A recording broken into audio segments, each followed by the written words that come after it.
Lột bầu vọc chọt cao cầm làng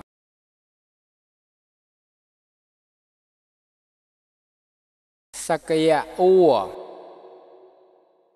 Tờ câu mùa Nhiệt khai quài Diệt tờ câu Sang ngài ngôi Nhiệt trai tế Chúa làm Chui nhới Bạ là chui đang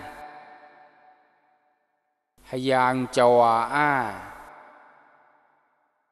Ta nông trai trở lại Sang tai rải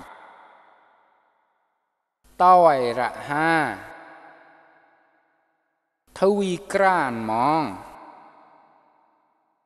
Côn khá đo ua Là bạ nia nhới Plài nột tui Prè cá mai múa Nùa nị cài Pai nhới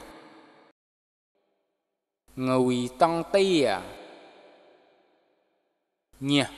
bùa Tai pai rạ Pâng phui cloi Bò bài ua Tai phò rạ Nhiệt cọc mài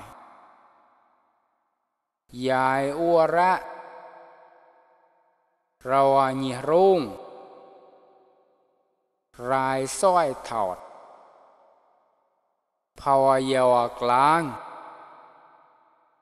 Chân nạ rùi plà Lai loài